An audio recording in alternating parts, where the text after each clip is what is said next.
Welcome to XX Will Travel, a podcast for independent women travelers. I'm Kathy Pokerbeck. And I'm Inez Bellina.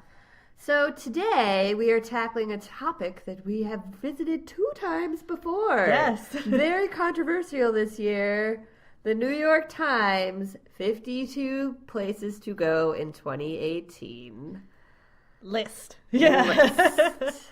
Lots of adjectives. Yeah. So we do this every year where we go through the list and we figure out where we've been, where we'd like to go, and critique the selection process mercilessly. Yeah. What's missing is always our question. Right? And why is this place here? So this year there was an element of surprise because, as you probably know if you follow any travel media, they selected one reporter to visit all 52 places, and the competition was fierce.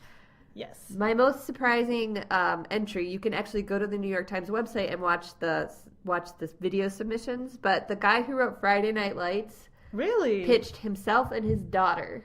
Oh, well, that would have been cute. Well, he's kind of weird, so it would have been something. And they had how many applicants? Thousands and thousands of applicants, and they tried to make it sound like it was going to be all egalitarian. And it wasn't. I mean, I can't even remember the number, but the link was sent to me several times by several people I know. Me too. You know, as with the caption or the email saying, you should totally apply for this. And you know, the crazy leaning in, let me Beyonce this side was like, I should. And of course I waited 24 hours. And in that 24 hours, I think they had already received more than 2,000 or 20,000 or even 200,000 applicants. In any case, I decided it would be a waste of time for me to even try to apply. 13,000 applicants. Exactly. 13,000 applicants. I'm like, there's no freaking way that they're going to sift through all of these. I did apply. It was short and sweet and to the point, but it was more to be like, all right, I tried, as opposed to, I got this. Right. And, well, they chose someone whose name is Jada Yuan. And we can talk about that decision later. Yes. Yes. Yes, and I've been following her for a while. She is an actual reporter. She had a job at New York Magazine, which all the travel bloggers were calling it, like, it's going to be someone well-known. And it was. Surprise! It was. Yeah. So this might have just been a brilliant, brilliant marketing technique, in which case, well played, New York Times. Well played. Yes. Yeah. So to the list. To the list. So what are our general feelings about the list? I found it a little meh. Not gonna lie. I also found it a little meh. So I usually track the locations by continent, just mostly because I don't like seeing Africa underrepresented. I'm curious. And this is how it broke down for 2018 compared to 2017. 4 locations from Africa, which is down 1 from 2017. 7 from Asia, which is a decrease from 11 in 2017.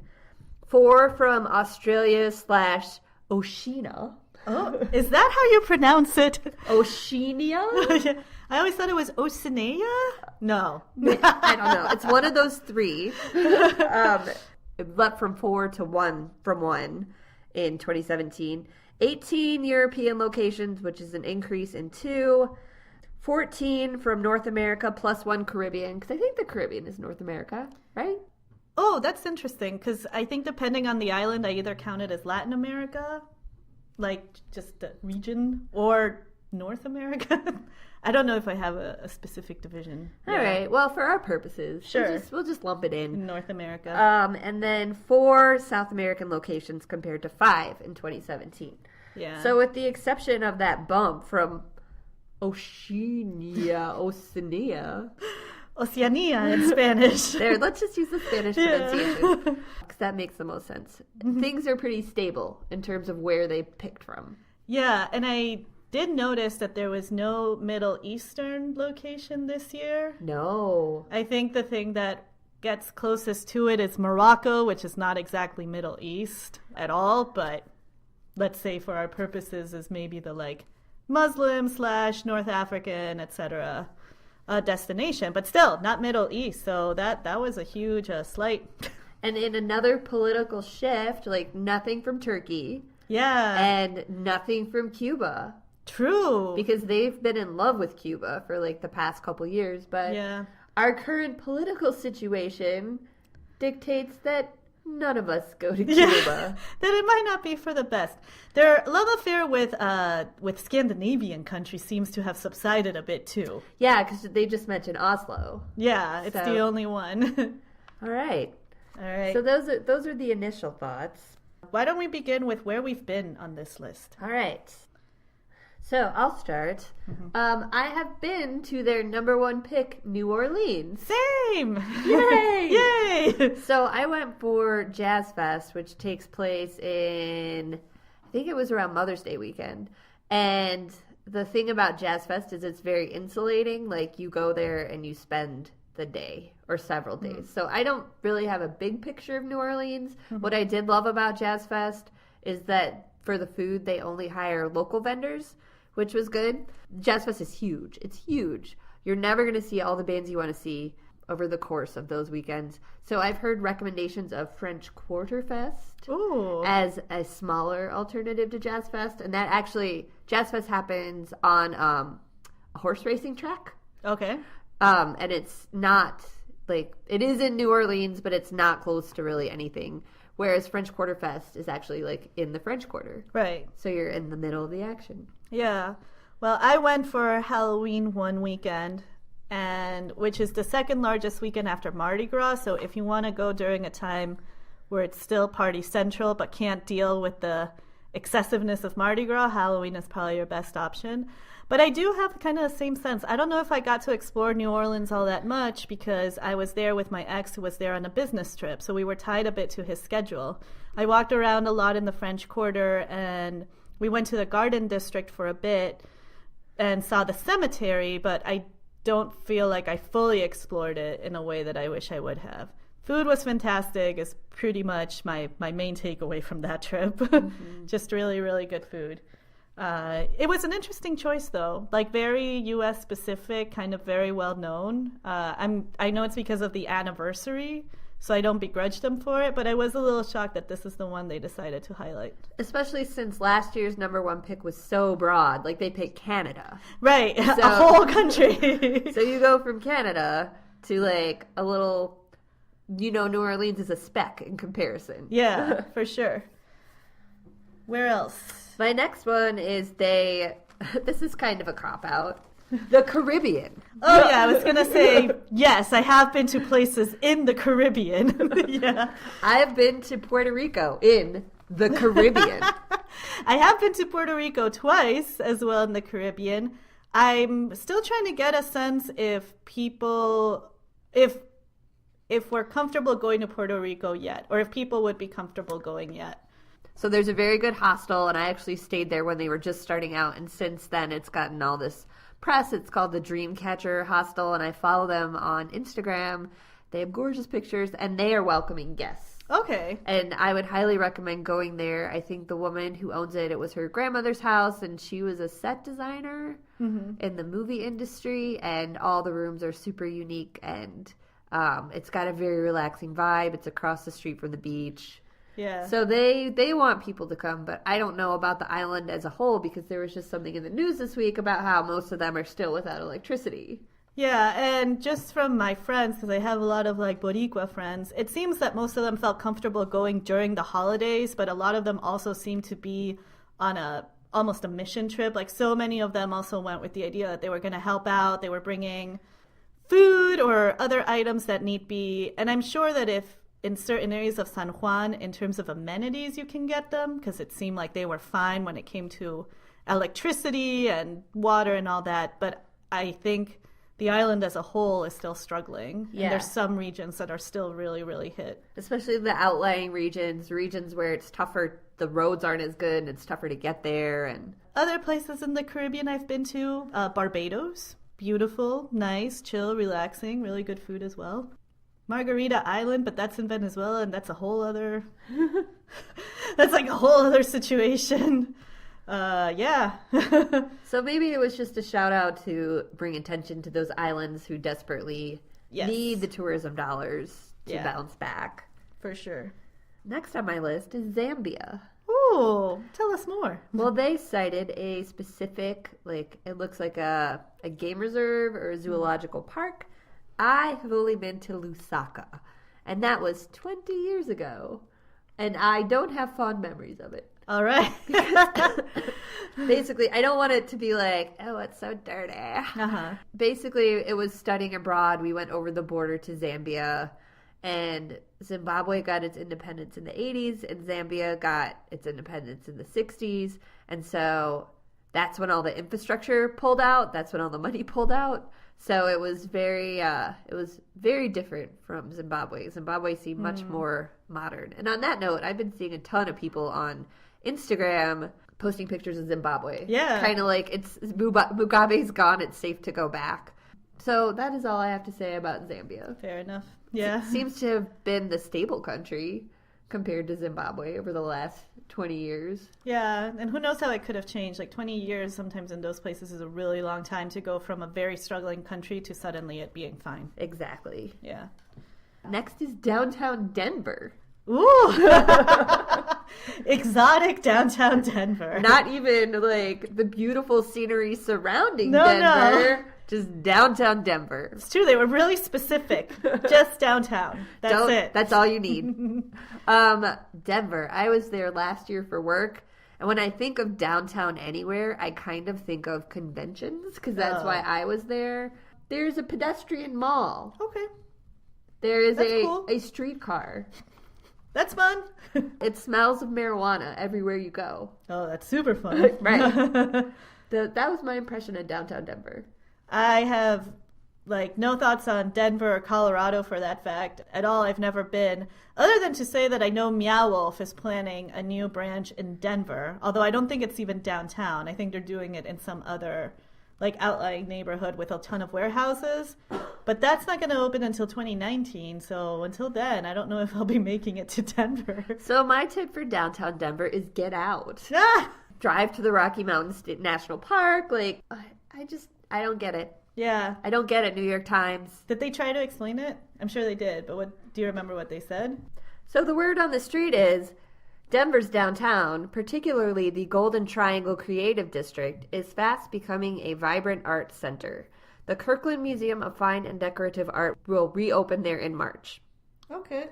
So, Just artsy. Just becoming more artsy is basically what they're saying. But in a museum that hasn't opened yet. Right. Yeah. The PR person of downtown Denver needs a raise stat. Yeah. Clearly they did their work really effectively.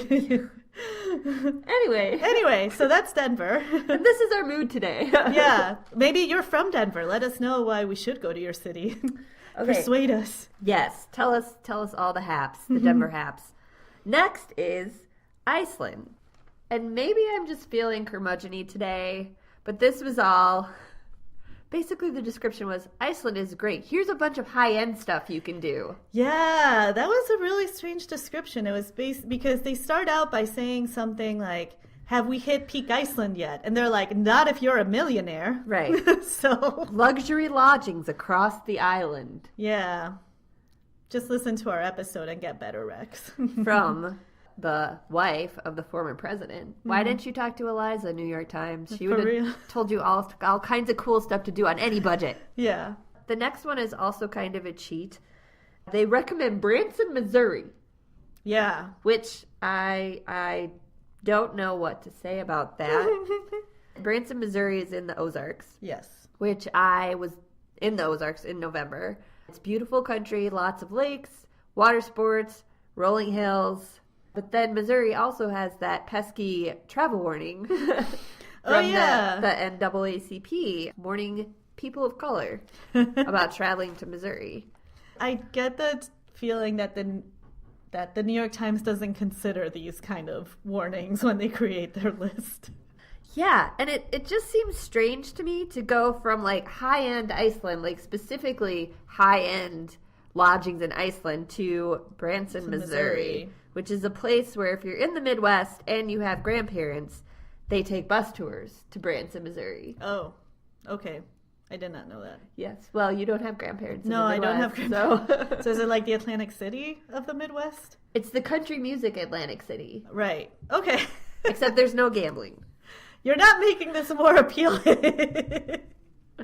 But it's one of the things that the New York Times does, right? It's like they pick some tiny town either in the Midwest or the South to kind of appease to like those populations, or not even that, maybe just give the impression that they're somehow down with the common folks when they're really not. Case in point, Chattanooga, Tennessee. Yes.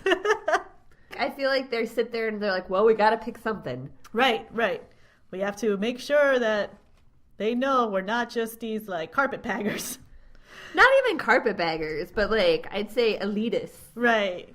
Like travel elitists. So, yes, in the Branson description, they have Silver Dollar City, which is a amusement park, and energetic country music shows, which they've had for years. Yeah. So nothing really new under the sun. So good job to Branson's PR person. Yeah. So far, Denver and Branson. The next place I have is Seattle. Have you been to Seattle? I have. Oh, I remember this from our first episode. Yeah. Flashback. I've ranted several times about how I do not like Seattle. My apologies to any Seattle listeners out there. I just don't get it. I think that's all I can really say. I just don't get the city. It didn't strike me as particularly awesome or cool or artsy or anything, and people were weirdly passive aggressive with their racial microaggressions, and I don't know, just not my thing. I was in Seattle like a couple years ago, but I feel like it has changed. I feel like it's become much more moneyed, and that it was like gentrification and hyperdrive. Yeah, that could be it. I mean, I'm not one to necessarily idolize or wax poetic about the grunge era, okay? I'm very much like, it was a little blip in time, and I don't know. Whereas I will wax poetic about the grunge era. But, you know... For at least 15 to 30 minutes. It was just not necessarily my thing specifically. But on the other hand, I could see the appeal of going to a place that reflected that kind of, you know, movement or whatever, artistic genre. And you get to Seattle and it's not that. Yeah, maybe that's it. Maybe just the money took like all the spirit out of it. I guess that's the only way I can describe it. There is, the point has been made that by the time people started to go to Seattle for the grunge movement, like the grunge movement was kind of over. Like it was very local and very DIY. And then people started getting signed to labels, to music labels, and commercialized it. Yeah, and I could see that. It's just, it seems like almost they had that big, like, boom in terms of the grunge, and then it just became corporate. Right. Yeah, so... And now it's, like, super corporate. Yeah. But has it always been super corporate? Like, Amazon and Microsoft have always been there. Yeah, maybe. Yeah. Who knows? Who knows? But, hey, it's there. I know some people who love it. I'm getting the feeling that Seattle is one of those cities where you almost, like, absolutely love it or just could leave it. Well, I feel like Seattle is similar to downtown Denver in that it's accessible. Like you have access to so much nature within like a half-hour drive that would really be a driving force for me. Right. Because in Chicago, you have to drive for hours to even like touch a tree. Yeah. Which is sad. So it's a good jumping off point. Yeah. And I've had fun times in Seattle. Yeah. Yeah, it had nice landscape. It's fine. That's all I can really say about it. I don't ever feel the need to go back, but, you know. It's true. Yeah. It's definitely better than Branson. I'm going to go out on a limb and say that. But you've never been to Branson. I haven't. So I might be correct, though. you might have to go on a bus tour. Yeah. Tell the grandpas. Okay, so my last one is the one where I have the most beef, and that is Honshu's West Coast. Okay. So Honshu is an island in Japan, and it is the biggest island. And I lived on the western coast of Japan. Why do you pick a coast of a whole country? Like, why would you zoom in on New Orleans and then not give the west coast of Japan its due? Is that your main beef? Just like that it's so huge and they're just kind of talking about it? And they talked like they cited Lake Biwa, which is not even on the west coast of Japan. So So I guess there's just a lot of stuff that's on the west coast of Japan that deserves to be recognized and wasn't. Anyway, the west coast of Honshu is where I lived in Fukui City, And there's also Kanazawa, which is kind of a mini Kyoto. You can go down the coast and visit Obama. What? If you're feeling nostalgic. Yes, I am. Where can I find Obama? In Western Honshu. Look at that. Is that how it's spelled too? Obama? It is. It is. Oh, man. There's just other stuff to do. And I really didn't appreciate how they portrayed the western coast of Honshu. That's where you're going to find the real people of Japan. So kind of like classic Japan, the kind Classic you imagine. Japan. Yeah, exactly. Yeah. Oh, I don't feel like I did that justice. It's okay. Maybe you're just too overwhelmed by it. And that does it justice. Yeah. Well, and those are all the places you've been to, Those right? are all the places that I have been. So on the list, well, we already mentioned New Orleans, which I've been to. The other one was the Cambodian coast. Yes. Which I found interesting because when I decided to do my big backpacking around Asia trip, one of the main reasons for it was because I had seen pictures of the Cambodian coast and basically wanted to live there as some sort of hippie backpacker. What is it called? Chinookville? Yeah, Sihanoukville, which is where we ended up going in one of our stops. And I'd be interested in seeing how it's developed because when we went there was lots of youth hostels and lots of kind of like tree houses and little like wooden cabins, rustic wooden cabins that for the most part did not have a lot of electricity or running water, and one 5-star resort hotel. And the first 2 days we stayed in one of these like rustic cabins, and my ex after 2 days says like, screw this, I really need hot water, I need just comfort. It was in the middle of our trip, so we decided to book it to the 5-star resort hotel instead and stayed there for like a good 3 or 4 days, literally just lying on the beach and doing nothing. But that was basically, in terms of like big luxury amenities, that was it. And the way they describe the Cambodian coast now, it's almost as if that part has blown up. Like that kind of accommodation. I was actually going to, again, like the skew towards the 5-star, the upscale accommodation. I was actually going to go there when I was in Cambodia a couple years ago, but it was rainy season. And it is not recommended. It will be far less fun unless you're into rain. Right. In which case, have at it. Yeah. No, it was super beautiful and pretty. And I remember the beach being so nice because it does have that turquoise water and the pristine sands, and so few people were on it.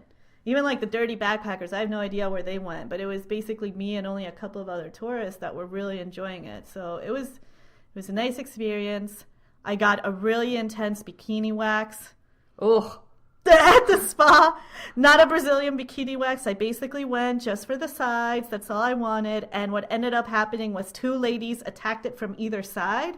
And not only did they like wax kind of the little sides and a little bit off the top, then they then took like these threads and literally just trimmed my hair down there till it was only just a little bit of a peach fuzz. And I couldn't stop it. I didn't have the words to stop it. I figured it was worse if I tried to stop it. So I just sat there and did it.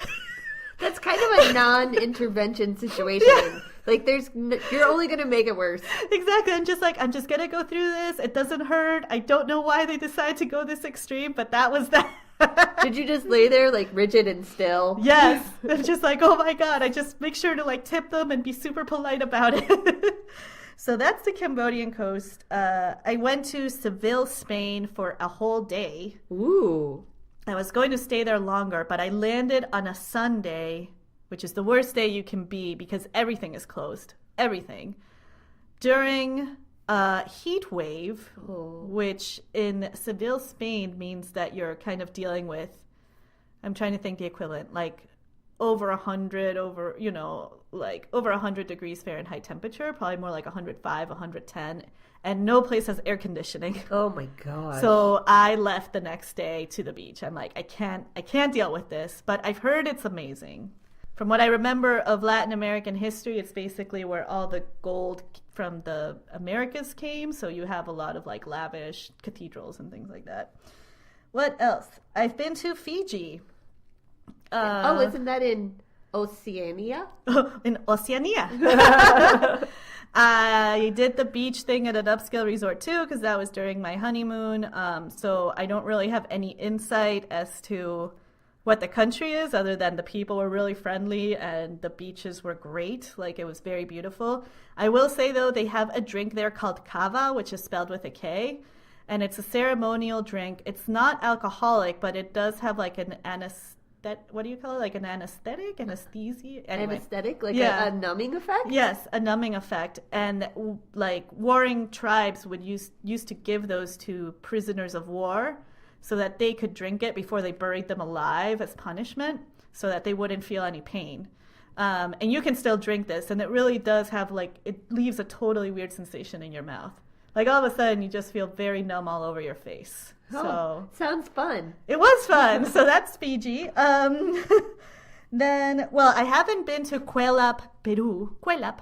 But since I'm from there, all I can say about it is this. Like, I've been telling everyone forever that Peru is more than Machu Picchu. Not that you shouldn't go to Machu Picchu because it's great, but I'm not surprised by this. It's not a new ruin. Like, I don't think Peru has done a good job conveying how we're honestly full of like ruins just everywhere. Just Machu Picchu is kind of the most famous one and probably the most stunning one because of the landscape, but we literally have just ruins up and down the whole country, so just go to Peru and visit a ton of them, and Cuelap is one of them. I don't know, I feel like they were being hipster about it. Well, we've been visiting Cuelap forever, I guess is more my point. Right, which is like the purpose of hipsterism. Right. My grandpa was drinking PBR forever, but it wasn't a thing. Until the New York Times wrote about it. Buffalo, New York. Oh, yes. Here's our tribute to the Rust Belt, along with Cincinnati, Ohio, which is a common feature in the New York Times. It is. It totally is. I stopped there for a day on my way back from Canada to get buffalo wings. Was not impressed by the buffalo wings. Oh. Saw nothing of the city, but that was a bit of a letdown. I've heard Buffalo is a nice city, though. Yeah? It's supposed to have lots of microbreweries, I think, now. I don't know. Because it is a Rust Belt blue-collar city on the rise. They all have microbreweries. That's what they do now. No more factory jobs, but they will keep producing the beer.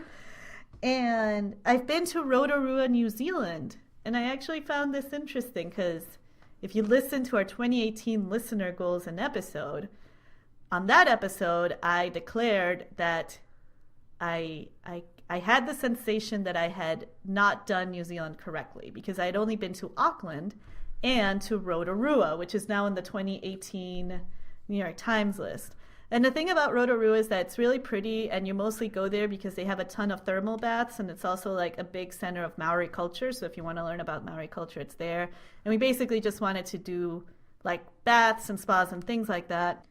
But I'm honestly like, I don't know. I'm interested. I'm curious as to why they chose it, because even though I like the thermal baths, I didn't find it particularly exciting. Like, it's not a place in New Zealand I would go back to, but... Does it have a Lord of the Rings connection, or is that just all of New Zealand? It's all of New Zealand. There's just hobbits everywhere. And then the last one I've been to was Luang Prabang in Laos, which, when I went, was a very nice surprise. It was very beautiful, very, very quiet and chill. Mostly it's a city full of Buddhist temples, and you just see that, and monks. And very quiet. Like, it's not a place you would go to party as opposed to a lot of other places in Southeast Asia. And the people were super friendly and everything was nice and quaint. And I'm just sitting here hoping it hasn't been ruined, basically. Wow. So we've covered quite the list. We have. So another thing that Inez and I noticed, I believe it happened a couple years ago where there was an anniversary of Spain, some significant Spanish date. And they had so many Spanish cities. And this year, apparently, our love affair is with Italy. Yeah, so many Italian destinations. And although they all sound lovely, I'm kind of sitting there thinking, like, do we really need 3? Right.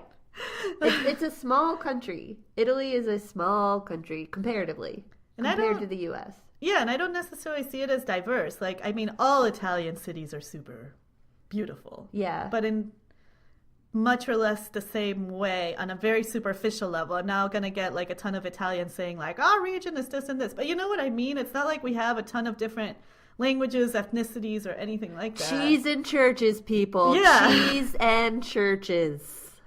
And the other thing that I was not impressed with is they chose Disney Springs, Florida. Yes. What is that about? Who? Why? What payoff is there? Did they like comp the reporter a trip? No, I just can't. Like Italy, okay. Maybe we didn't need the excessive 3 destinations, but I would gladly go to any of them, you know? I can be expected to have a good time. But what am I going to do in Disney Springs, Florida? I don't know. I would rather go to Branson, Missouri. It's true.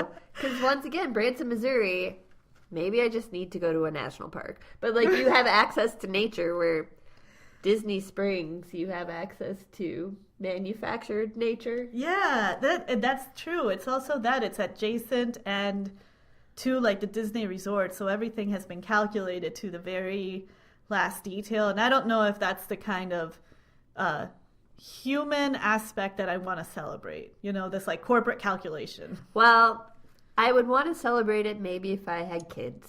Right. But I don't. No. And yeah. And I think even Disney Springs, Florida is supposed to be catering to adults. It's not like, well, kids will love this, come here. They're trying to make it. But there are a lot of adults into Disney. But I don't think those are the same adults as that would be into upscale lodging in Iceland. Right. So this list is kind of tries to hit everybody, but fails. It fails. Yeah. I think I was also disappointed by the lack of African destinations, which is always a thing. But there's no... Well, you mean like out of the percentage, out of the 52? Yes. Okay. Yeah. Because they actually... There's more than in 2016. Like they... Right. But you feel like there needs to be more. Yeah, in general. Well, I mean, I could use less Europe, to be honest, and more Africa. It's true. But also, I noticed that they kind of shifted the region that they talk about in Africa. Like now they're in Rwanda, they're in Sao Tome and Principe, and Zambia, I guess, covers southern Africa. Yeah. So maybe just because I really want to go to Africa, I've been itching. And I've seen more people going to Africa, too. Yeah. Except Cape Town, which is going to run out of water by April. So go down! But, you know, in terms of other things I was happy to see, I'm always happy to see Peru, even though I grumble about it. But, you know, that pride. I was happy to see La Paz, Bolivia. Yeah, but that's also not a new place to go. No, it's not. It's not a new place to go. I just think I have an Andean connection there, you know? But, okay, so where would you go? Where do you want to go on this list? Let me see. I would like to go, since you're deciding. Yes. Not interrupting. You're good. I've always wanted to go to Bhutan, but it also, it seems kind of bougie. Yes. I kind of want to go, but I kind of don't. I want to go to Estonia, and I had this trip planned in my head where I would fly into Helsinki and take a boat across to Estonia and then go down and take a bus from Latvia to Lithuania, maybe reversed. My geography is fuzzy. Lithuania, which is also on the list. Right. And then end up in Poland. Ooh. So that is what I want to do. And I met someone last weekend who really, really liked Estonia and made me want to go even more. And you've been kind of attracted to that Eastern European area for a while now, right? I have. And the fact that Skype was made in Estonia. Yes. Oh, segue. You got real excited about Skype being made in Estonia. Well, I just read this fascinating article in the New Yorker about how Estonian government has basically made every single bureaucratic transaction, with the exception of 1 or 2 things, online. Huh. So you can, if you're Estonian, you can go and you can access your medical records, your university records, traffic tickets, everything that basically rules your life through this one portal. And go check out the article. I won't bore you guys about it, but they explain how it's actually pretty safe because it's not all kept in the same server. I don't know. Really interesting. But it's to the point where Estonians come to the States and think that everything is bureaucratic and takes forever, because in Estonia, everything is done online at this point. Wow. Yeah. Where else? I would love to go. I've been feeling drawn to Alabama, Birmingham. And Montgomery, Alabama is actually on the list to see all the civil rights stuff. But this list doesn't super excite me. Yeah, I'm not. So let me just back up. And these are the places that that like kind of attracted me of the list. Agree with Bhutan, although the way they described it made it sound super bougie as opposed to the kingdom of happiness that I was promised. Right. And then I really want to go to, what is it, Sao Tome and Principe, which I first heard of from Beth Santos of Wonderful. Yeah. Because she lived there for a bit. And as I said, I've been really thinking about going to Africa lately. This seems to be right up my alley. Tiny islands, probably beautiful beaches. I'm all for it. That and Rwanda are probably the ones that stuck out most. Yes, I really want to go see Rwanda. Yeah, especially knowing like the huge genocide that they had in the 90s, to know that it's kind of built itself back up. Like it's impressive. I'm really curious to see what it's like now. Apparently it's one of the safest African countries to travel to, and just big supporter of countries that somehow manage to find somewhat of a peace, after something horrific. And silverbacked gorillas. Gorillas. But for the most part, I was left very uninspired by the list. Give us all your recommendations. Inspire us. Yes. Send something nice and pretty. It's not that none of these... I would probably gladly go to all of these places with the exception of Disney Springs, Florida, but it just seemed that the way they described it skewed very into the upscale luxury, And we get enough of that. We really do. That's why you read Condé Nast Traveler. Yeah. if you're into that type of thing. It's true. I mean, it can be considered very aspirational to a certain extent. I like myself a good hotel as much as the next person, but it's also not really how I travel or how most people travel. Right. I don't really need upscale accommodations. I would rather much hear about the food or what festival to go to or what interesting things to see, instead of being just well, there's a spa in this amazing place. Yeah. Yeah. So anyway, those are my thoughts. So that's a wrap up. Yeah. And if you like us, please subscribe on iTunes or Stitcher or wherever you listen to podcasts. Leave us a review. You can find us on Facebook, Instagram, and Twitter at xxwilltravel. Sign up for the newsletter at xxwilltravel.com. Yeah, I didn't feel too excited about this list, but if it's something excites you, let us know. Inspire us. Yeah, or if there's a list out there that you think was solid, send it to us too, and we'll take a look at it. Don't leave us jaded. No. We get enough of that. All right. Go forth and travel.